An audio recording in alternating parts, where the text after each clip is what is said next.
So guys, स्वागत है आपका फिर से हमारे YouTube channel Dipanshu Chauhan computer academy में। आज की हमारी वीडियो का टॉपिक होने वाला है अटेंडेंस शीट। आज हम देखेंगे कि MS एक्सेल के अंदर अटेंडेंस शीट कैसे बनाते हैं। तो चलिए वीडियो को शुरू करते हैं। सबसे पहले हम यहाँ पे एक हेडिंग डाल लेते हैं, जैसे कि अटेंडेंस शीट। उसके बाद हम एंटर करते हैं और इसको वही मर्ज एंड सेंटर कर देते हैं, जैसे कि हमने पहली शीट में किया था।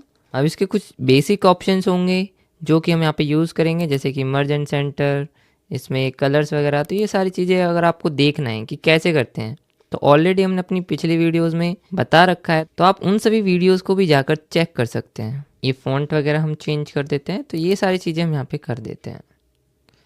तो ये चीज़ें अगर आपने नहीं देखा है कैसे करते हैं कैसे नहीं करते हैं, तो आप हमारी उन सभी वीडियोस को जाके चेक कर सकते हैं, क्योंकि अगर इस वीडियो में भी हम उन सभी चीज़ों को बताएंगे तो हमारी वीडियो काफ़ी लंबी हो जाएगी। सबसे पहले हमें यहाँ पे लिखना है सीरियल नंबर। हम यहाँ पे पहले भी एक लाइन खाली छोड़ सकते हैं, क्योंकि हमें उसमें डेट लिखनी है, और हम चाहें तो बाद में भी यहाँ पे एक रो इंसर्ट करके उसके अंदर लिख सकते हैं। तो रो इंसर्ट कैसे करते हैं कैसे नहीं करते हैं वो आपको ऑलरेडी हमने पहले बता रखा है। तो अभी हम फिलहाल यहाँ पे एक लाइन छोड़ देते हैं, उसके बाद हम यहाँ से शुरू करते हैं। सबसे पहले हम लिखते हैं यहाँ पे सीरियल नंबर, उसके बाद नेम ऑफ एम्प्लॉय, उसके बाद अगले कॉलम में हम यहाँ पे लिखेंगे बेसिक सैलरी। अब इसके बाद हमें क्या है, यहाँ पे डेज लिखने हैं, संडे मंडे इस तरीके से। लेकिन कहाँ तक लिखेंगे, जहाँ तक डेट लिखी होंगी, यानी मंथ की डेट, जैसे 30 तक 31 तक या फिर 28 तक। तो पहले हमें डेट लिखनी है। तो डेट लिखने के लिए हम क्या करते हैं, हमने ऑलरेडी बता रखा है, फिल सीरीज का हम यूज़ कर सकते हैं, या फिर यहाँ पे हम इस छोटे से स्क्वायर डॉट पे जाएंगे, ये नीचे यहाँ पे देख सकते हो आप, ठीक है। इस पे हम लेके आएंगे यहाँ, तो हमारा कुछ इस तरीके का कर्सर हो जाएगा, और यहाँ पे हम अपने लेफ्ट बटन को होल्ड करेंगे और ऐसे इसको आगे ड्रैग करेंगे, और ऐसे हम इसको आगे ड्रैग करते ले जाएंगे जहाँ तक भी हमें ये सीरीज़ फिल करनी है। उसके बाद हमें इस बॉक्स में क्लिक कर देना है, और नीचे यहाँ पे ऑप्शन आएगा फिल सीरीज़ का, इस पर हम क्लिक कर देंगे। तो आप देखोगे कि हमारी सीरीज़ आगे फिल होती चली जाएगी। अब सेम ऐसे ही हम इसको आगे तक फिल कर देंगे। तो इस तरीके से हमने ये 31 तक सीरीज़ फिल कर दी है। उसके बाद हम नीचे आ जाते हैं, हमें यहाँ पे लिखना है डे के नेम, जैसे कि संडे, उसके बाद मंडे। फिर इस तरीके से अगर हम लिखेंगे खुद से तो बहुत टाइम हमें लग जाएगा। तो हम क्या करेंगे, इनको भी ऐसे ड्रैग करके ले जाएंगे आगे, फिल हैंडल का यूज़ करके आगे तक हम इनको ऐसे फिल कर लेंगे। उसके बाद अगर आपने स्पेलिंग गलत लिखी होगी तो यहाँ पे इस तरीके से ड्रैग नहीं होगा, देख सकते हो आप, हमने स्पेलिंग गलत लिखी है। तो हम क्या करते हैं, यहाँ पे इस स्पेलिंग को चेंज कर देते हैं, और फिर से अब हम इसको ड्रैग कर लेते हैं आगे ऐसे। तो आप देख सकते हैं यहाँ पे हमारे ये डे के नेम चेंज हो रहे हैं। तो आगे तक हम इसको ऐसे ही ले जाएंगे, तो ये भी हम यहाँ पे ऐसे फिल कर लेंगे। उसके बाद हमें यहाँ पे लिखना है टोटल प्रेजेंट, उसके बाद हम यहाँ पे लिखेंगे टोटल एब्सेंट, उसके बाद हम यहाँ पे लिखेंगे ब्लैंक डे, जिनको हम हॉलीडे भी लिख सकते हैं। उसके बाद हम यहाँ पे लिखेंगे पर डे सैलरी, उसके बाद हम लिखेंगे यहाँ पे कट सैलरी, और उसके बाद हम यहाँ पे लिखेंगे पेबल सैलरी। अब देख सकते हो आप, इसमें क्या हो रहा है कि जहाँ पे पूरा नाम लिखा हुआ है, जैसे थर्सडे है तो उसमें वाई नहीं दिख रहा है हमें, इसमें AY नहीं दिख रहा है वेडनेसडे में। तो इस तरीके से जो हेडिंग लिखी हुई है वो हमें कंप्लीटली यहाँ पे शो नहीं हो रही है। तो उसके लिए हमें क्या करना है, इनकी जो कॉलम का साइज़ है वो हमें एडजस्ट करना है। तो अगर हम एक एक करके ऐसे करेंगे, ये बता रखा है आपको, ठीक है। कॉलम विड्थ एडजस्ट वाला ये कर्सर आ जाता है, जब इस तरीके से एक लाइन और दोनों तरफ साइड एरो आ जाता है। तो इस तरीके से हम इसका यूज़ कर सकते हैं। लेकिन अगर हम एक एक करके करेंगे तो ऐसे बहुत टाइम हमें लग जाएगा। तो हम क्या कर सकते हैं, यहाँ पे पूरी शीट को कहीं भी क्लिक करके शीट के अंदर जहाँ पे लिखा हुआ है वहीं पे क्लिक करना है। अगर हम खाली जगह में क्लिक करेंगे तो पूरी शीट सेलेक्ट हो जाएगी, ये ब्लैंक भी आप देख सकते हो। तो हमें क्या करना है, जहाँ पे लिखा हुआ है वहाँ पे क्लिक करना है, और Ctrl A से हमें पूरी शीट को सेलेक्ट कर लेना है। उसके बाद हमें जाना है फॉर्मेट वाले ऑप्शन पे, और यहाँ पे हम क्लिक करेंगे ऑटो फिट कॉलम विड्थ पे। तो हमारी पूरी शीट यहाँ पे देख सकते हो वो एडजस्ट हो चुकी है इस तरीके से। तो ऐसे हम यहाँ पे लिख सकते हैं। अब कभी कभी क्या होता है कि जैसे यहाँ पे लिखा हुआ था, हम फिर से इसको पहले जैसा कर देते हैं, और जब हम लिख रहे होते हैं यहाँ पे तो होता क्या है, जैसे कि यहाँ पे लिखा हुआ है, अगर यहाँ पे कुछ भी नहीं लिखा होता तो ये लिखा हुआ आगे तक आ जाता है। तो हम क्या सोचते हैं कि ये तो भाई यहाँ पे आ रहा है इसमें, तो हम इस सेल को छोड़ देते हैं और इस वाले में लिखना शुरू कर देते हैं। तो हमें ऐसा नहीं करना है। अगर किसी भी सेल में लिखा हुआ है तो हमें कहाँ पे दिखेगा, उस सेल के अंदर लिखा हुआ दिखेगा। जब हम उस पर क्लिक करेंगे तो ऊपर वहाँ पे फॉर्मूला बार में वो लिखा हुआ आ जाएगा। अगर नहीं आ रहा है तो इसका मतलब उस सेल में लिखा हुआ नहीं है। वैसे ऑलरेडी हमने इन सभी छोटी छोटी चीज़ों के बारे में अपनी पिछली वीडियोज़ में बता रखा है, तो अगर आपको डिटेल में एक एक चीज़ के बारे में जानना है तो आप उन वीडियोज़ को भी देख सकते हो। अगर उन वीडियोज़ को देख करके तब इन वीडियोज़ को देखोगे तो ज़्यादा अच्छा रहेगा, क्योंकि आपको फिर एक एक चीज़ें समझ में आएगी। हमने हर छोटी छोटी चीज़ों के ऊपर वहाँ पे वीडियो के अंदर बताया है। चलिए फ़िलहाल आगे देखते हैं। तो ध्यान रखना है ऐसे कि हमें खाली सेल नहीं छोड़नी है, और अगर खाली सेल छोड़ देते हो, मान लो ये पूरा कॉलम खाली है या फिर ये सेल खाली है, तो हमें क्या करना है, यहाँ पे डिलीट के अंदर जाके डिलीट सेल पे हम क्लिक कर सकते हैं। अभी फ़िलहाल हम इसको फिर से पहले जैसा कर देते हैं, यानी Ctrl+Z से हम अंडो कर देते हैं और इसका एडजस्ट पे हम इसको कर देते हैं। उसके बाद यहाँ पे लिखते हैं हम सीरियल नंबर। उसके बाद हम यहाँ पे लिखेंगे नेम ऑफ एम्प्लॉय, जैसे हम यहाँ पे कुछ भी लिख देते हैं। उसके बाद यहाँ पे हम लिखेंगे बेसिक सैलरी, कि उसकी सैलरी कितनी है। मान लो यहाँ पे 20,000 है तो हम यहाँ पे 20,000 लिख देते हैं। अब हमें क्या करना है, यहाँ पे संडे मंडे के अंदर एब्सेंट और प्रेजेंट लगानी है। लेकिन संडे में ना ही तो हम एब्सेंट लगाते हैं और ना ही प्रेजेंट लगाते हैं, तो हम गलती से इसके अंदर एब्सेंट या प्रेजेंट ना लगा दें। उसके लिए हम क्या करेंगे, इनको अलग ही कलर में हाईलाइट कर लेते हैं। तो हाईलाइट करने के लिए हम क्या करेंगे, इनको पहले सेलेक्ट कर लेंगे ऐसे एक एक करके, जितना भी एरिया सेलेक्ट करना है। अगर पूरा कॉलम करना है तो हम यहाँ से पूरा कॉलम भी सेलेक्ट कर सकते हैं इस तरीके से। और एक साथ अगर हमें सारे संडे सेलेक्ट करने हैं, यानी उनका पूरा कॉलम सेलेक्ट करना है, तो हम कंट्रोल के साथ अलग अलग कॉलम पे क्लिक करते जाएंगे। जैसे अगला कॉलम आर पे है तो कंट्रोल के साथ हमने क्लिक किया। उसके बाद अगला कॉलम है तो उस पर भी हम कंट्रोल के साथ क्लिक कर देंगे इस तरीके से। तो ये सारे संडे एक साथ सेलेक्ट हो जाएंगे। हमें जो भी इसके अंदर कलर करना हो वो हम यहाँ से कर सकते हैं। आप देखोगे कि हमारी जो सारे संडे हैं वो अलग कलर में हाईलाइट हो चुके हैं। इसका मतलब ये है कि हमें इनके अंदर कोई भी एब्सेंट और प्रेजेंट नहीं लगानी है। अब हम क्या करेंगे, यहाँ पे एब्सेंट के लिए ए लिख सकते हैं और प्रेजेंट के लिए हम पी लिख सकते हैं। इस तरीके से हम यहाँ पे इनकी अटेंडेंस फिल कर देंगे। और ध्यान रखना है कि अगर एब्सेंट के लिए ए लिख रहे हैं तो ए ही लिखना है, और पी लिख रहे हैं प्रेजेंट के लिए तो हमें पी ही लिखना है। कहीं पे ए, कहीं पे डबल ए, या कहीं पे पी, कहीं पे डबल पी, ऐसा नहीं करना है, क्योंकि फिर वो कम्प्लीटली अच्छे तरीके से काउंट नहीं हो पाएंगे। और कोई भी सेल हमें यहाँ पे ब्लैंक नहीं छोड़नी है बीच में, सिर्फ जो संडे वाली सेल है वो ब्लैंक रहेंगी। तो इस तरीके से हमने यहाँ पे अटेंडेंस फिल कर दी है। अब देखते हैं कि इसकी सैलरी हम कैलकुलेट कैसे करेंगे। अब हम यहाँ पे टोटल प्रेजेंट काउंट करने के लिए एक फॉर्मूला यूज करते हैं जिसका नाम है count if. Count if function क्या करता है, किसी भी रेंज में हम उसको जो क्राइटेरिया देते हैं, जैसे हमने लिखा कि 25 कितनी बार रिपीट है वो बताएगा, पी कितनी बार रिपीट है ये बताएगा, ए कितनी बार रिपीट है वो बताएगा।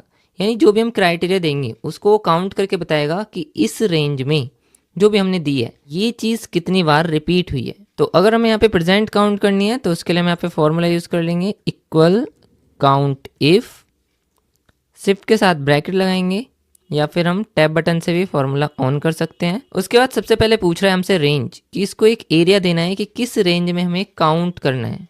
तो हम इसको बता देंगे कहाँ से कहाँ तक। कहाँ से कहाँ तक का मतलब इस महीने के अंदर हमें बताना है, और इस महीने के अंदर राम की जो एब्सेंट प्रेजेंट है वो किस रो में लगी हुई है, 4th रो में।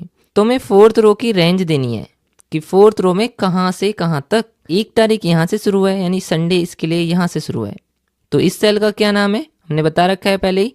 किसी भी सेल का, यानी ये जो बॉक्सेस बने हुए हैं जगह जगह, इनका नाम बताना है। तो कैसे बताते हैं, इसके कॉलम का नाम और इसके रो का नंबर, दोनों चीज़ें हमें एक साथ मिला करके बोलनी होती हैं।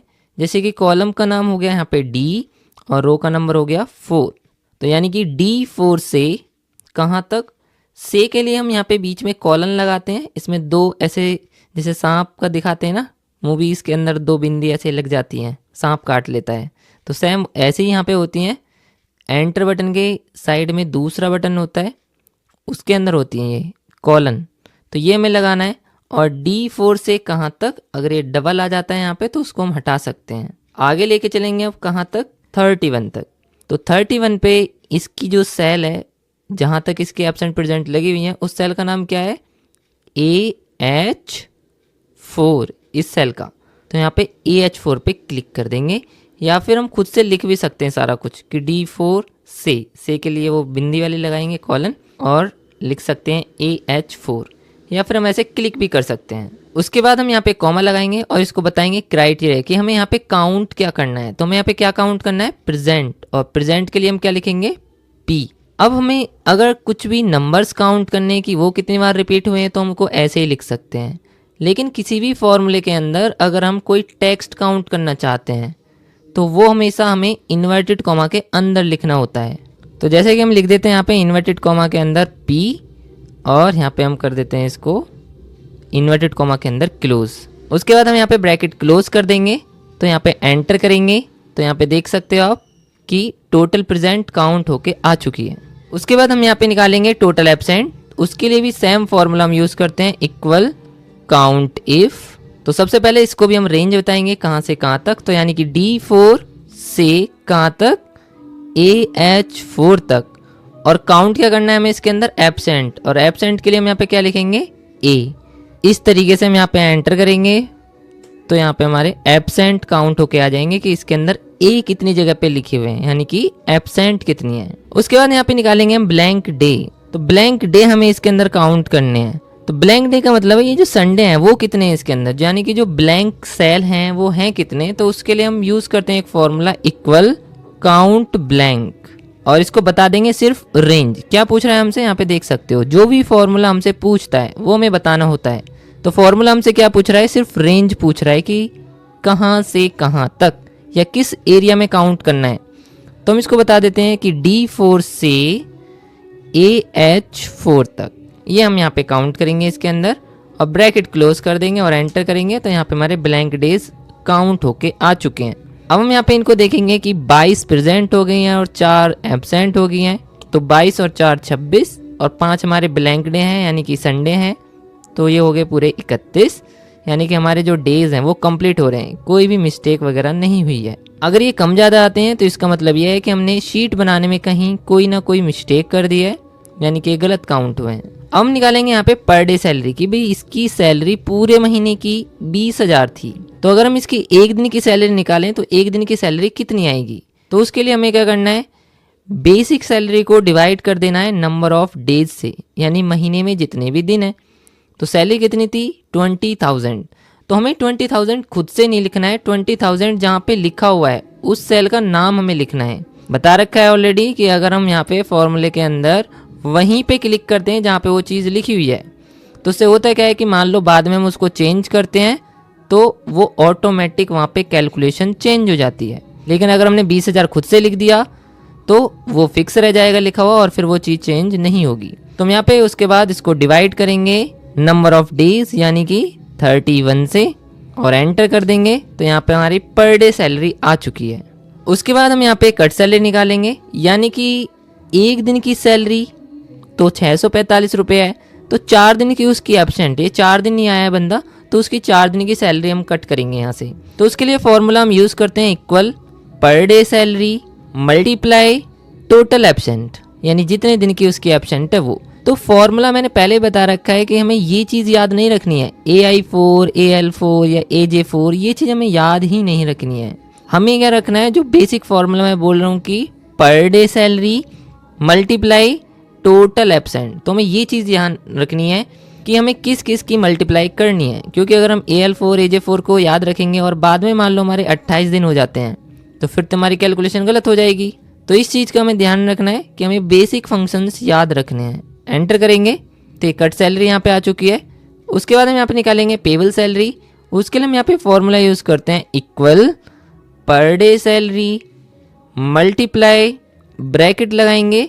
अब यहाँ पे 2 चीज़ें ऐड करते हैं, जितने दिन की प्रेजेंट होती है उसकी तो सैलरी मिलती है, लेकिन जो हमारे ब्लैंक डे होते हैं यानी जितने दिन के संडे होते हैं उसकी भी हमें सैलरी मिलती है। तो वो भी हम अपनी सैलरी में ऐड कर लेंगे, यानी कि टोटल प्रेजेंट, और हम साथ में यहाँ पे ऐड कर देंगे प्लस ब्लैंक डे, यानी इन दोनों को जोड़ करके हम मल्टीप्लाई करेंगे। अगर हम यहाँ पे ये ब्रैकेट नहीं लगाते हैं, ये वाला जो ब्रैकेट है शुरू में, तो होगा क्या, ये पहले मल्टीप्लाई कर देगा इन दोनों की, उसके बाद इसको ऐड करेगा, जो कि हमारा बोर्ड मास का जो रूल होता है उसके अकॉर्डिंग ये कैलकुलेशन नहीं होगी। तो हमारा आंसर यहाँ पे गलत आएगा। तो इसलिए हमने क्या किया है, पहले ब्रैकेट लगाया है। तो ब्रैकेट के अंदर ये पहले ऐड हो जाएगा, उसके बाद इनकी मल्टीप्लाई होगी। तो आप देख सकते हो। उसके बाद जब हम एंटर करेंगे तो यहाँ पे हमारी पेबल सैलरी आ चुकी है, यानी कि सैलरी उसकी 20,000 थी, लेकिन 4 दिन वो एब्सेंट है, तो 4 दिन की सैलरी अगर हम काट दें तो उसको 17,419 रुपये मिलने चाहिए। अब हम अगर इसको चेक करना चाहें, भी हो सकता है हमने ये गलत निकाल ली हो, तो इसको चेक कैसे करेंगे? तो चेक करने के लिए हम यहाँ पे एक फॉर्मूला यूज़ करेंगे, इक्वल जो भी उसकी बेसिक सैलरी है, मान लो 20,000, वो हम लिख भी सकते हैं, या वहाँ पे देख सकते हो कितनी लिखी हुई है। इसमें से हम माइनस कर देंगे जितनी सैलरी हमें उसकी काटनी है, यानी कि कट सैलरी। अगर आंसर इतना ही आता है जो कि ऊपर आ रहा है, तो इसका मतलब हमने ऊपर सैलरी सही निकाली है, और नहीं आता है इतना, तो इसका मतलब हमने सैलरी गलत निकाली है। तो इस तरीके से यहाँ पे हम सैलरी शीट बना सकते हैं और उसको चेक भी कर सकते हैं। तो ये थी हमारी अटेंडेंस शीट। आई होप आपको अटेंडेंस शीट समझ में आई होगी। अगर आपको वीडियो पसंद आई हो तो वीडियो को लाइक करें और चैनल को सब्सक्राइब करें। Thanks for watching.